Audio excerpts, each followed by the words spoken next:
ऋषिकेश से हुआ चारधाम यात्रा का श्री गणेश। सीएम धामी ने पहले जत्थे को किया रवाना। शनिवार से खुलेंगे गंगोत्री और यमुनोत्री धाम के कपाट। उखीमठ से धाम के लिए रवाना हुई भगवान केदारनाथ की डोली। जयकारे लगाते हुए बाबा केदार की भक्ति में झूमे श्रद्धालु। 25 अप्रैल से खुलेंगे कपाट। पहाड़ से लेकर मैदान तक बदला मौसम का मिजाज। देहरादून में तेज आंधी से गिरे पेड़। उत्तरकाशी में गंगोत्री यमुनोत्री हाईवे बंद।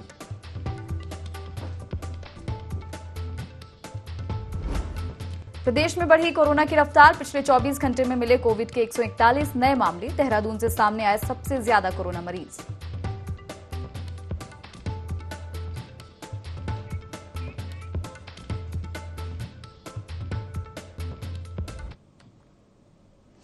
नमस्कार, IND 24 देख रहे हैं आप। मैं हूं आपके साथ हर्षिता सिंह और स्वागत है आपका देवभूमि लाइव बुलेटिन में।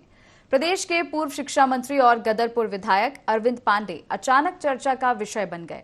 दरअसल उनके ट्विटर से माफिया अतीक अहमद से जुड़ा एक ट्वीट किया गया है, जो कि सोशल मीडिया में चर्चा का विषय बना हुआ है। बता दें कि उनके अकाउंट से ट्वीट किया गया था कि अतीक अहमद और उसके भाई को ऐसे मारने का काम सिर्फ थाईलैंडी ब्राह्मण और उसके गुलाम हिंदूवादी सांप ही कर सकते हैं, जिसके बाद ये मामला गंभीर हो गया। हालांकि इस पूरे मामले में अरविंद पांडे ने बताया कि मेरे नाम को बदनाम करने के लिए कोई साजिश कर रहा है और मेरे नाम से फर्जी ट्विटर अकाउंट बनाया गया है।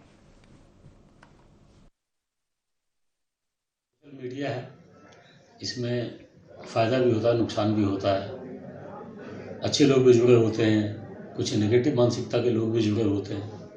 ऐसे कुछ लोगों ने मेरे नाम का एक फर्जी ट्विटर अकाउंट बनाया, शिक्षा मंत्री अरविंद पांडे इस नाम पे, और उसमें बिल्कुल नेगेटिव मटेरियल्स लिख कर मेरी विचारधारा, मेरे संगठन की विचारधारा, इसके विपरीत नेगेटिव सामग्री का उसमें प्रकाशित किया गया, प्रचार प्रसार किया। जब मुझे जानकारी में आया तो मैंने इस उत्तराखंड प्रदेश के डीजीपी को इसको अवगत कराया, लिखित में कंप्लेन की, और मैं डीजीपी उत्तराखंड का धन्यवाद देता हूँ कि उन्होंने तत्काल डीआईजी नैनीताल को आदेश किया और स्थानीय जो थाना है यहाँ गदरपुर, इस थाने में मुकदमा IT एक्ट के तहत उसमें कायम हुआ है।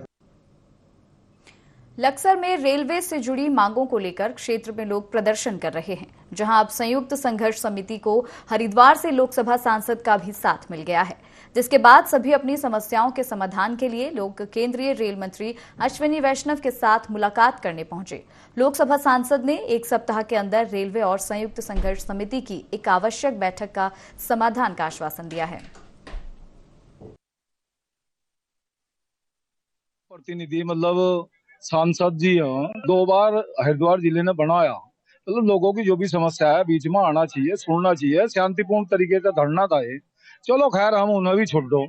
उसके बाद उन्होंने अपने प्रतिनिधि हमारे जमदग्नि जी, जो उनके प्रतिनिधि के रूप में हो, तो वो हमारे बीच में आए। हम तो उन्हें सांसद समझो और हमारा काम का इसका उद्धार कराओ। अक्षर में संयुक्त संघर्ष समिति के माध्यम से रेलवे के संबंध में एक धरना चल रहा है, तो मैंने सांसद जी से बात करी, उन्होंने मुझे निर्देशित किया। संबंध में रेल मंत्री से यहाँ के प्रतिनिधि मंडल के साथ मिल चुके हैं और वो रेल मंत्री को एक पत्र भी लिख चुके हैं, लेकिन उसके बावजूद भी काम नहीं हुआ। तो मैं समझता हूँ कोई गंभीर समस्या है, ये काम बहुत होना चाहिए। सबसे मैंने चर्चा की है, बात की है और एक ज्ञापन मैंने लिया है। मैं ये ज्ञापन आज ही माननीय सांसद भी पहुंचाऊंगा। जो यहाँ धरना पर बैठे हैं उनको आश्वस्त भी किया है, 1 हफ्ते के लगभग हम DRM मुरादाबाद को हरिद्वार सांसद जी बुलाएंगे, उनके साथ लक्सर के एक प्रतिनिधि मंडल की बैठक कराएंगे। मुख्यमंत्री पुष्कर सिंह धामी ने विपक्ष और निर्दलीय विधायकों के विधानसभा क्षेत्रों के विकास योजनाओं की समीक्षा की। बता दें कि मुख्यमंत्री पुष्कर सिंह धामी ने विधायकों के क्षेत्रों में विकास कार्यों को गति देने के लिए समीक्षा बैठक करने की घोषणा की थी। वहीं सीएम द्वारा बुलाई गई इस बैठक का सभी विपक्षी विधायकों ने स्वागत किया। विधायकों का कहना है कि सरकार की पहल अच्छी है और मुख्यमंत्री पुष्कर सिंह धामी ने विपक्ष के विधायकों को समय दिया और उनके विधानसभा क्षेत्र की समस्याएं सुनी। ये बेहद सराहनीय कार्य है।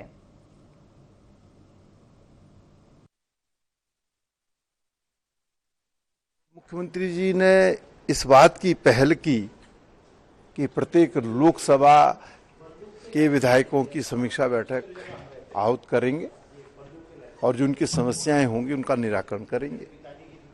तो जब ये प्रक्रिया प्रारंभ हुई तो उस समय विपक्ष के विधायकों को नहीं बुलाया गया।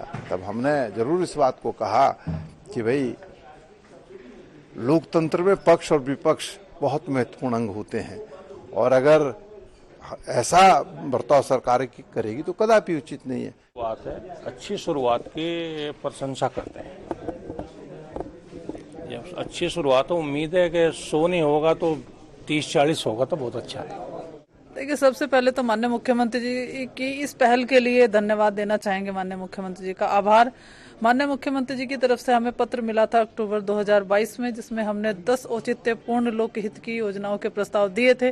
लेकिन कहते हुए दुख हो रहा है कि 10 में से 5 योजनाओं पर भी कार्य शुरू नहीं हो पाया है और आज भी जिस तरह से अधिकारियों की उदासीनता रही है, अधिकारी सुस्त रफ्तार से चल रहे हैं। मुख्यमंत्री जी लगातार निर्देश दे रहे हैं कि समस्या का समाधान होना चाहिए, सरलीकरण होना चाहिए और उसका निस्तारण होना चाहिए। लेकिन इस विषय में अभी देखते हैं, अभी तक तो कोई औचित्यपूर्ण योजनाओं पर कार्य शुरू नहीं। और G20 सम्मेलन को लेकर पीजी कॉलेज लोहाघाट में भाषण प्रतियोगिता का आयोजन किया गया। वहीं प्रतियोगिता का विषय G20 में टॉपिक शेयरिंग रखा गया था, जिसके मुताबिक छात्र छात्राओं ने अपने अपने विचारों को प्रमुखता से जाहिर किया। इस बीच बतौर मुख्य अतिथि एसडीएम रिंकू विष्ट शामिल हुए, जिन्होंने अपने संबोधन में छात्राओं को मार्ग निर्देशित करते हुए कहा कि G20 सम्मेलन की अध्यक्षता करना पूरे देश के लिए गर्व की बात है। आने वाला समय भारत के युवाओं का है। साथ ही उन्होंने कहा कि नॉलेज शेयरिंग से ज्ञान बढ़ने के साथ साथ समस्याओं का समाधान भी जल्द होता है। मेजबानी भारतवर्ष कर रहा है। इसी संबंध में सभी शिक्षण संस्थाओं में इस प्रकार के प्रोग्राम हो रहे हैं ताकि जो हमारे युवा वर्ग है वो सेंसिटाइज हो सके। इस संबंध में यहाँ का जो हमारा डिग्री कॉलेज है, इसके विभिन्न संकायों में जैसे कि प्रिंसिपल मैडम ने बताया कि 15 से अधिक प्रतियोगिताएं हो चुकी हैं। आज इतिहास विभाग की प्रतियोगिता थी, जिसका कि विषय था कि G20 में नॉलेज शेयरिंग। तो इसमें युवा हमारे छात्र और छात्राओं ने अपने विचार व्यक्त किए और काफी वो संवेदनशीलता उन्होंने दिखाई है और किस प्रकार से भारत को एक विश्व पटल पर अपने एक आयाम देना है, एक अपना नाम अर्जित करना है, इसके संबंध में हमने विचार किया। तो काफ़ी एक सक्सेसफुल प्रोग्राम रहा। इसलिए मैं यहाँ की प्रिंसिपल मैडम को और जो हमारे यहाँ की बीएड की इतिहास की जो हमारे डिपार्टमेंट की मैडम है और सभी छात्र संघ का, सभी बच्चों का बहुत बहुत धन्यवाद। लक्सर के एक गांव से तालाब भूमि पर अवैध कब्जे का मामला सामने आया है, जिसके बाद गांव निवासी जगपाल सिंह ने इस संबंध में हाईकोर्ट में याचिका दायर की। उच्च न्यायालय ने इस मामले में दायर की गई एक याचिका के जरिए मामले को संज्ञान में लेकर प्रशासन को जल्द से जल्द तालाब की भूमि को खाली कराने के आदेश दिए हैं। गांव औरंगजेबपुर में जोहड़ की जमीन पर कुछ लोगों द्वारा अवैध कब्जा किया गया था, जिसका प्रशासन द्वारा समय समय पर संज्ञान लेते हुए बेदखली के आदेश पारित किए गए, परंतु अतिक्रमणधारियों द्वारा उस पर कभी कोई खाली नहीं की गई जोहड़ की भूमि जो थी, जिस पर माननीय न्यायालय द्वारा संज्ञान लेते हुए उसे शीघ्र अतिशीघ्र खाली कराने के आदेश प्रशासन को पारित किए। चलिए बढ़ेंगे अगली खबर की ओर। लक्सर में रेलवे का विरोध किया जा रहा है। संयुक्त संघर्ष समिति के बैनर तले कई गैर राजनीतिक संगठनों ने बाजार बंद रखकर रेलवे का विरोध जताया और सरकार तक अपनी आवाज पहुंचाने की कोशिश की। वहीं सुरक्षा के लिहाज से पुलिस बल भी तैनात रहा। वहीं मांगे पूरी नहीं होने पर संयुक्त संघर्ष समिति ने रेलवे का चक्का जाम और चुनावी बहिष्कार की बात भी कही।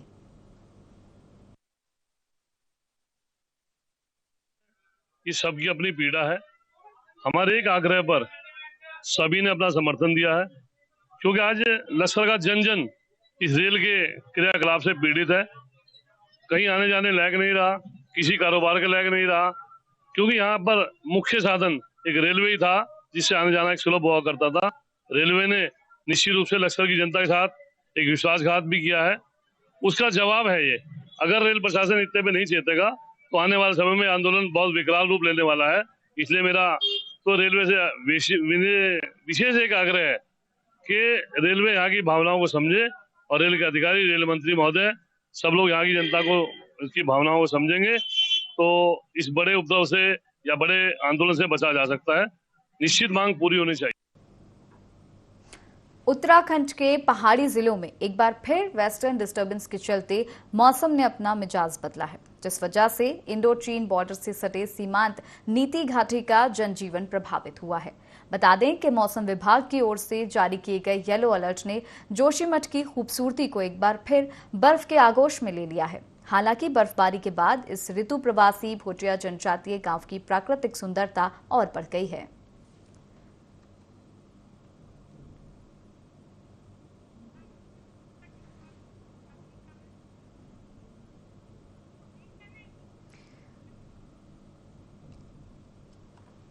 तो आपको बताएं कि मौसम का मिजाज एक बार फिर से बदला है। तस्वीरें आप देख रहे हैं कैलाशपुर से, जहां पर बर्फबारी होने से लोगों का जीवन भी काफी अस्त व्यस्त हो गया है, काफी प्रभावित हुआ है।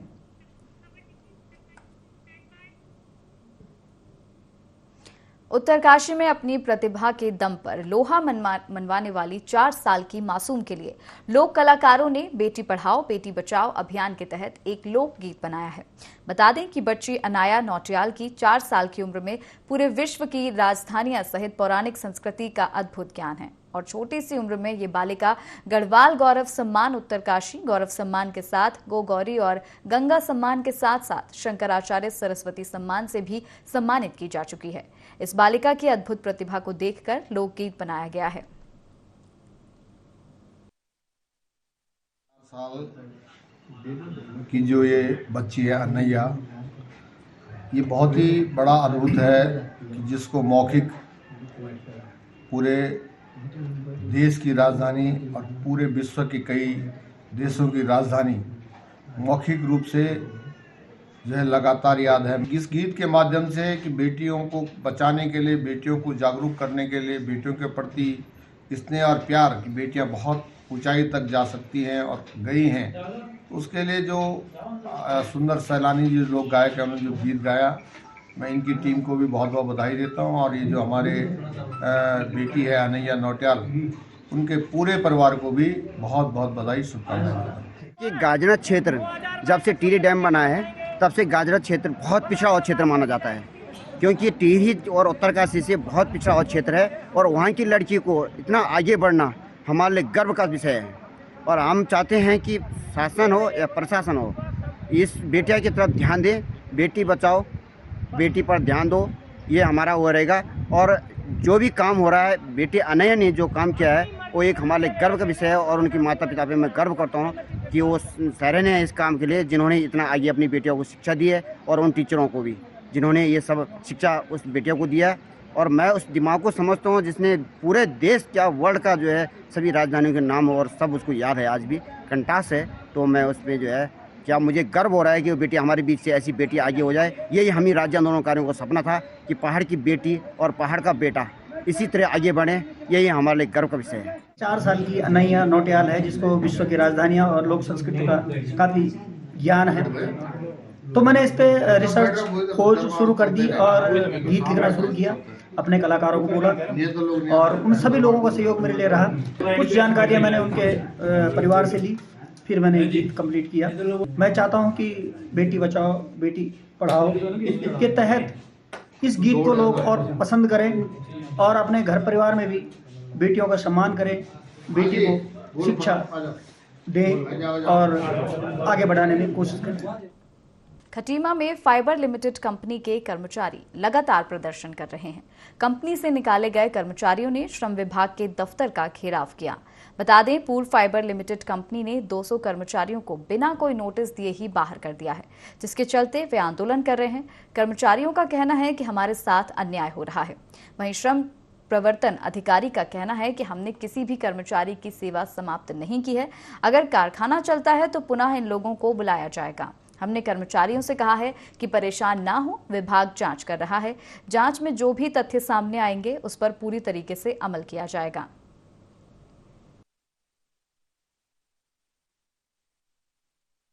का साफ-साफ यही कहना है कि किसी भी कर्मकार की सेवा को समाप्ति नहीं किया गया है। जो उन्होंने मुझे कहा है वही मैं आपको बताऊंगी, जो मेरी जांच रिपोर्ट में थी। सेवा समाप्ति नहीं की गई है। अगर कारखाना का कहना है कि कारखाना चलता है तो वर्कर को कार्य में वापस लिया जाएगा, कार्य बहाली की जाएगी। और डिपार्टमेंट है अपना कार्य अभी शुरू किया है। डिपार्टमेंट ने जांच से शुरू हुई है कार्रवाई, वर्कर्स की शिकायतें पत्र से कार्रवाई शुरू, आगे कार्रवाई चलती रहेगी। हरिद्वार के रोशनाबाद मुख्यालय में एसएसपी ने पुलिस अधिकारियों के साथ बैठक का आयोजन किया। ईद त्योहार को शांतिपूर्ण तरीके से मनाए जाने के लिए अधिकारियों को जरूरी दिशा निर्देश दिए गए। एसएसपी ने लोगों से आपसी संवाद बनाए रखने की अपील की और भाईचारा कायम रखने को कहा। साथ ही प्रदेश का माहौल बिगाड़ने की कोशिश करने वाले असामाजिक तत्वों के खिलाफ पुलिस सख्त कार्रवाई करने के निर्देश दिए गए।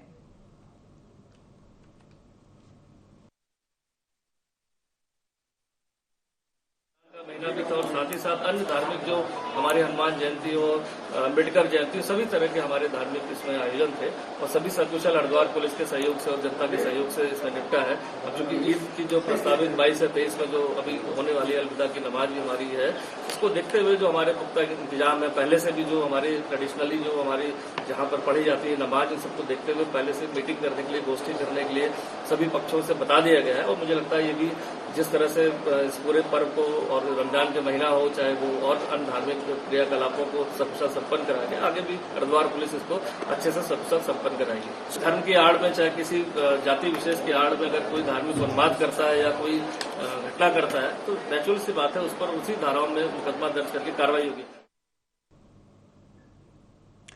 कैबिनेट मंत्री गणेश जोशी ने देहरादून के जाखन में सीवर पंपिंग स्टेशन का भूमि पूजन किया। ये योजना जल निगम की ओर से राज्य योजना के माध्यम से करोड़ों की लागत से निर्मित की जा रही है। इस दौरान कैबिनेट मंत्री ने कहा कि बीजेपी का प्रत्येक कार्यकर्ता जनता के कार्यों को लेकर लगातार जनता के बीच है और ओवरहेड टैंक का लोकार्पण भी जल्द किया जाएगा। वहीं राज्य योजना में भी सड़कों की स्वीकृति का कार्य प्रगति पर है। हर घर नल योजना के माध्यम से सभी घरों को पानी दिया जा रहा है। आइए जानते हैं उन्होंने क्या कुछ कहा। यहाँ के क्षेत्रवासियों की एक बहुत लंबी मांग थी कि यहाँ पर सीवर ट्रीटमेंट प्लांट लगे ताकि सीवर योजना का लाभ यहाँ के लोगों को मिल सके। और आज प्रदेश के अंदर पहला एक लेटेस्ट टेक्नोलॉजी जो बाहर से आई है, उस प्लांट को हम यहाँ पर लगा रहे हैं। 2.95 लाख की उसकी कीमत है। 5 साल तक वही कंपनी इसको मेंटेन करेगी, जिसमें कहीं सीवर बाहर दिखाई नहीं देगा। खाली जाली लगाई जाएगी जो उसमें इस प्रकार की चीजें हैं जो अंदर दिक्कत से करती हैं, उनको साफ करने के लिए। और ये पहला प्लांट यहाँ पर लग रहा है। चलिए बढ़ेंगे अगली खबर की ओर। हरिद्वार में 4 धाम यात्रा को लेकर मॉक ड्रिल की गई। मॉक ड्रिल के तहत हरिद्वार के 3 गंगा घाटों विष्णु घाट, सर्वानंद घाट और दूधिया घाट बंद घाट से अचानक गंगा का जलस्तर बढ़ने की सूचना फ्लैश की गई, जिसके बाद एनडीआरएफ, एसडीआरएफ, जल पुलिस और तमाम एजेंसियों ने तत्परता दिखाते हुए गंगा में फंसे लोगों का रेस्क्यू कर उन्हें भल्ला कॉलेज में बनाए गए रिलीफ सेंटर तक पहुंचाया, जहां मेडिकल की टीम ने उन्हें फर्स्ट एड दिया। वहीं जिला मुख्यालय रोशनाबाद में बनाए गए कंट्रोल रूम से जिलाधिकारी और एसएसपी ने पूरे ऑपरेशन की मॉनिटरिंग की। को इन्फॉर्मेशन आई थी कि अचानक सडनली पानी बढ़ने से कुछ जगह पे, कुछ घाटों पे यात्री फंसे हुए हैं। तो इमीडिएटली चीज़ों को चेक किया गया। तो विष्णु घाट, दुधियाबंद और सर्वानंद घाट पे जो हमारे यात्री आए हैं, जो रूटीन में वहाँ पे स्नान कर रहे थे, पानी बढ़ने से कुछ लोग टापू में फंसे हुए हैं और कुछ लोगों के पानी में बहने की भी सूचना है। तो इमीडिएटली जो हमारा डिस्ट्रिक्ट का जो आईआरएस सिस्टम है, उसके अकॉर्डिंग सारे जितने भी डिपार्टमेंट्स हैं और अधिकारी है, उसको देखते हुए सबसे पहले एक स्टेजिंग एरिया फ्रेम किया गया और सभी लोग इमीडिएटली यहाँ पे अप्रोच किए हैं। और बाकी मौके के लिए जल पुलिस, एनडीआरएफ और रेवेन्यू पुलिस, मेडिकल और पीडब्ल्यूडी सभी टीमें मूव कर गई है तीनों जगह पे। और स्टेजिंग एरिया ऋषि कुल ग्राउंड में एस्टेब्लिश किया गया है और relief camp Bhalla inter college में। चार धाम यात्रा की सारी तैयारियां लगभग पूरी हो गई हैं, जिसे देखते हुए मुख्यमंत्री पुष्कर सिंह धामी की अध्यक्षता में प्रदेश में मॉक ड्रिल का आयोजन किया गया। इस दौरान सीएम धामी ने पत्रकारों से बातचीत में कहा कि आपदा के दौरान सभी विभाग तालमेल के साथ कार्य करें, इसी उद्देश्य से ही मॉक ड्रिल की गई। इस बार हम लोगों ने चार धाम यात्रा की जो तैयारियां हैं काफी पहले से प्रारंभ कर दी थी और इसके पीछे हमारा एक ही उद्देश्य है कि आने वाले सभी श्रद्धालुओं को, सभी पर्यटकों को आसानी से यात्रा उनकी हो पाए, उनकी यात्रा सुगम हो, अच्छी हो और किसी प्रकार की कोई परेशानी न हो। आपदा की स्थिति हो या कोई अन्य स्थिति उत्पन्न होती तो उसके लिए भी हमारी सभी एजेंसियां एक दूसरे से संपर्क करते हुए, एक दूसरे से आपस में समन्वय करते हुए कोऑर्डिनेशन के साथ काम करें। इसीलिए आज ये मॉक ड्रिल भी जो है करवाई जा रही है, जिससे कि सब लोग हर स्थिति के लिए तैयार रहें और बाकी यात्रा के लिए पूरा उत्तराखंड तैयार है, देवभूमि तैयार है। कांग्रेस नेता और पूर्व मुख्यमंत्री हरीश रावत पदयात्रा कर धामी सरकार की नाकामियों को उजागर करेंगे, जिसको लेकर बीजेपी प्रदेश प्रवक्ता नवीन ठाकुर ने हरीश रावत पर तंज कसा है। उन्होंने कहा कि हरदा का नाम ऐसे ही हारदा नहीं पड़ा, क्योंकि हरीश रावत जहां भी गए, जिस सीट से चुनाव लड़े, उस सीट से वहां की जनता ने उन्हें हराने का काम किया। इतना ही नहीं, वो एक ऐसे नेता हैं जो मुख्यमंत्री रहते हुए 2 विधानसभा क्षेत्र से चुनाव हारे हैं। वे पहले ही जनता द्वारा पैदल किए जा चुके हैं, इसलिए अब उनके पास पदयात्रा करने के सिवाय और कुछ बचा ही नहीं है।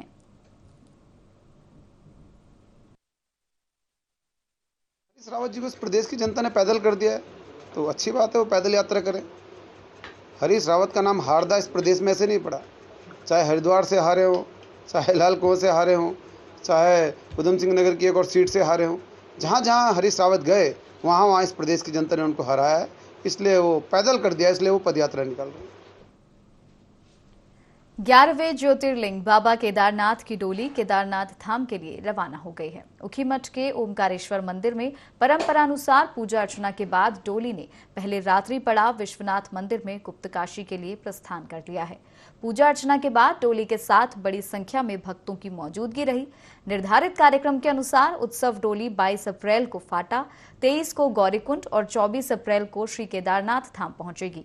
25 अप्रैल को सुबह 6:20 पर बाबा केदार के कपाट भक्तों के लिए दर्शनार्थ खोल दिए जाएंगे। इस अवसर पर केदारनाथ के रावल भीमाशंकर लिंग सहित बड़ी संख्या में श्रद्धालु मौजूद रहे।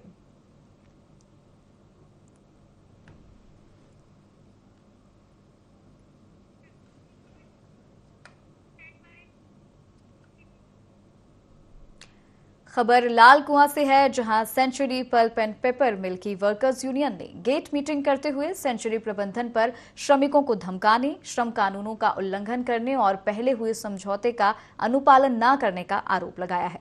साथ ही आंदोलन की भी चेतावनी दी है।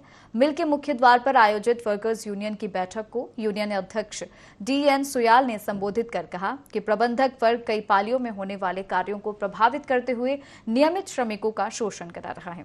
यदि श्रमिकों की समस्या का उचित समाधान नहीं किया गया तो वे आंदोलन करेंगे।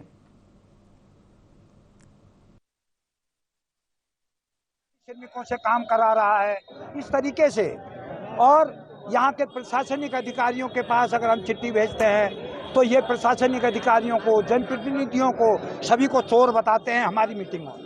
बात जब भी करते हैं तो कुछ मुद्दों पे अगर हाँ भी होती है उनको ये इम्प्लीमेंट नहीं करते हैं, और जनरली अगर हम कोई चिट्ठी लिख के दे रहे हैं तो उसका हमें जवाब दे रहे हैं, उसमें कई चीज़ों को ये एक्सेप्ट भी कर रहे हैं लेकिन उसको फॉलो नहीं कर रहे हैं। रणनीति फिलहाल यही है। आज हमने गेट मीटिंग की है, इनको चेताने की कोशिश की है और अब हम कल इनको एक चिट्ठी देंगे जो हमारी सारी मांगें जो लंबित हैं, चाहे वो समझौते से रिलेटेड हो, चाहे वो स्टैंडिंग ऑर्डर से रिलेटेड हो, चाहे वो कानून से रिलेटेड।